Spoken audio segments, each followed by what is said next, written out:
How's it going, everybody? In today's video I will be talking about how I fixed my fat malabsorption. Now before I get into the video, click the link in the description and buy my program for losing weight.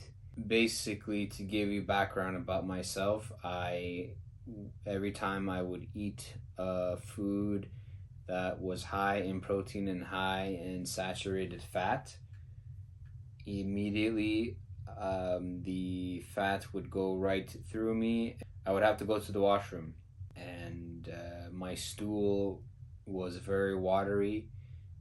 It didn't smell like regular stool. It smelled like kind of fatty, and it brought me discomfort. So essentially, I started realizing that my body was not able to absorb and digest fat properly, because this only happened when I ate foods that had high amounts of fat.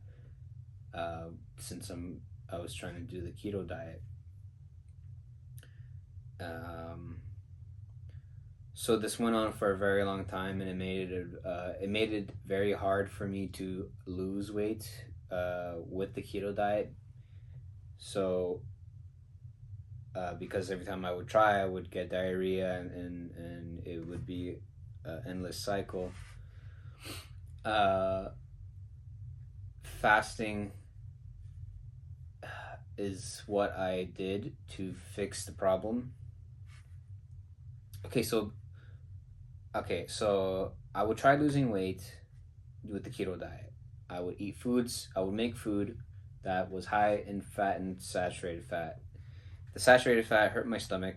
Not hurt, but I can feel it felt very uncomfortable, and as my body digested the fat, and I literally would feel the fat go through my body until it was time to go to the washroom, which would happen in a matter of minutes. And then I would go to the washroom.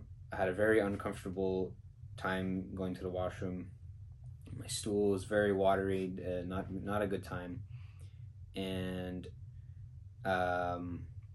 it just was very uncomfortable, and it sucked a lot. So I've been doing a lot of research as to why this happened, and I read a lot that my body did not produce enough bile salts, which is something that helps break down the saturated fat, as well as something with the it's not the liver, I think it's the gallbladder or something in that area, gallbladder, pancreas. I think it's pancreatic something.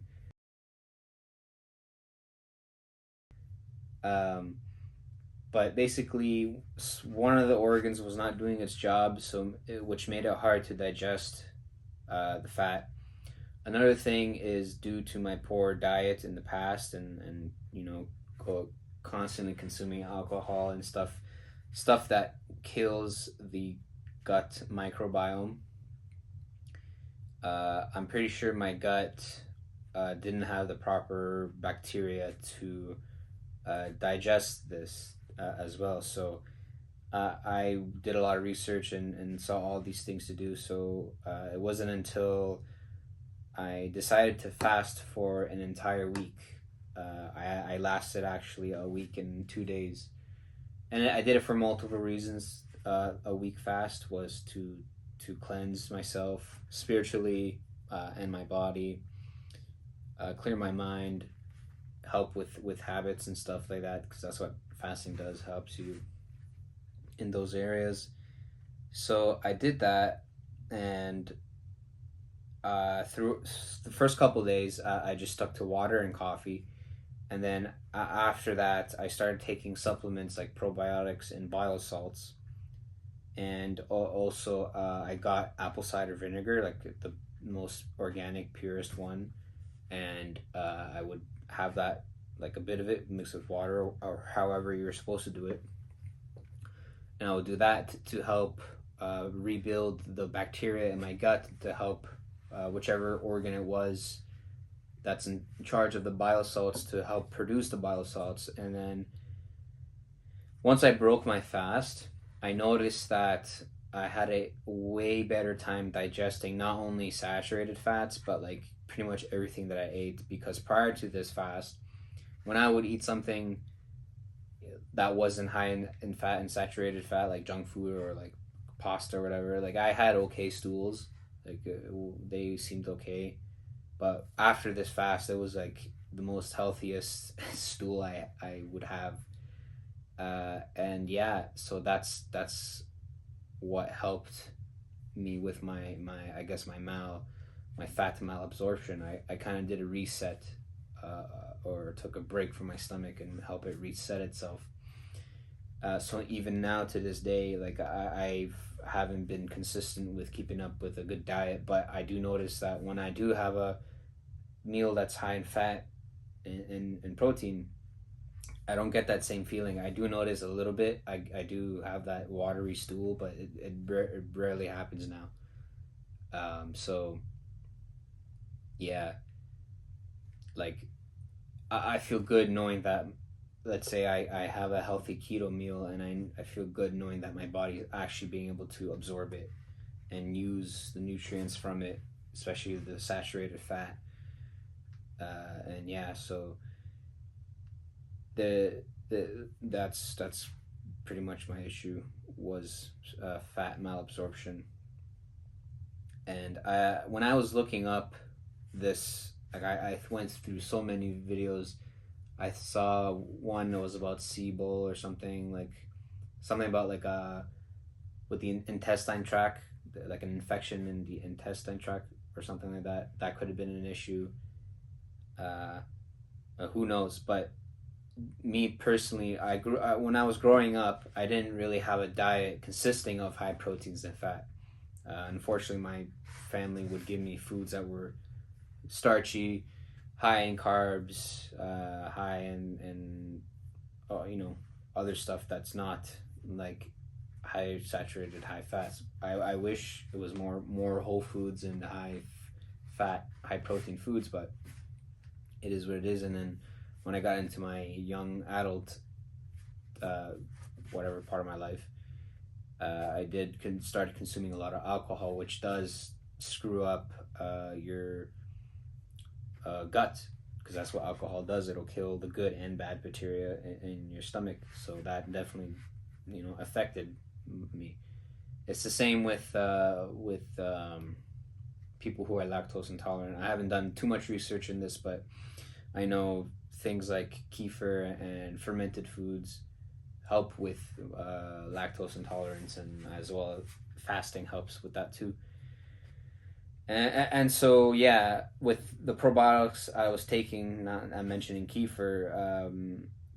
I think the probiotics supplement is similar to what is it? I think I just said fermented foods.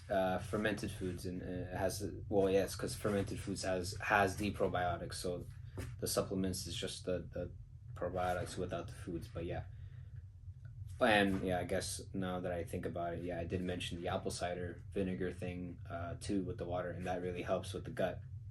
You don't even have to be fasting for that to help. I just wanted a good, nice cleanse for my body, and like a reset for my digestive tract to reset. So yeah, that really helped me. So uh, yeah, so if you're struggling with fat malabsorption, if you eat foods that are high in fat and protein, like keto meals or whatever, and you find that that your body can't digest the protein properly and that the fat goes through you, try fasting. Now, I don't. Number one, if you're gonna fast, be careful. I did fasting before, so I knew what I was doing. I didn't just starve myself and then hope for the best. So for the week I was fasting, I would make sure I was drinking enough water. I wasn't going too crazy with physical activity, especially after the first 3 days. I was keeping up with my electrolytes, and yeah. So if you're gonna fix your digestive tract, maybe give it 3 days, 4 days tops. No, I don't think you need to do a whole week. I just did that again for like a cleansing purpose and whatnot. But yeah, so if you're having trouble with those type of foods, try fasting 3 4 days. Within those days, make sure you're hydrated, taking electrolytes, and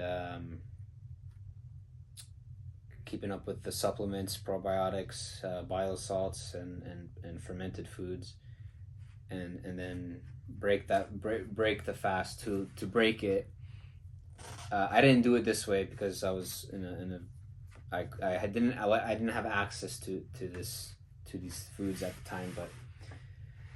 But to break your fast, it's recommended to get chicken broth and start with that and slowly implement foods. Don't just go and get like a big steak to break your fast. That can really shock your body or whatever. I had broke my fast by ordering like a pan pizza thing and just eating the cheese and the pepperoni off of it, and then like slowly. And I did feel like not uneasy, but like I did feel my body starting to get shift gears and get into digesting mode. So be careful with that. A lot of the stuff that I have questions with, I just ask Chat GPT and it'll tell you all these like micro details and all that stuff. So like yeah, how to break your fast, how to fast properly and safely too. Um, just be really careful when you're fasting. I don't think this was the smartest thing to do, but during that week fast, like day 5 or 6, I actually went to the gym, and I had a really hard time lifting weights. Like, let's say I was like fasting every other day, and I did intermittent fasting in between. And the days that I would fast fully, I would still have the energy to lift weights and be have explosive movements. But yeah, during those that week fasting, and I went to the gym, it was pretty hard and dangerous too. So just be careful. But yeah, again, just to reiterate once again, fat malabsorption. The solution is fasting, taking probiotic supplements, fermented uh, stuff like apple cider vinegar, um, and yeah, obviously fermented food will help, but because of the purpose of fasting, I couldn't eat the fermented foods, which is why I did probiotic supplements. The apple cider vinegar, I don't believe it broke my fast, but I wasn't doing that fast where I can't have anything at all. Like I would have water, coffee with a little bit of cream that had fat in it. So technically, it wasn't the purest fast, but it was enough to help my stomach reset itself. So yeah, if you made it this far into the video, I thank you so much for watching, and yeah, like and subscribe.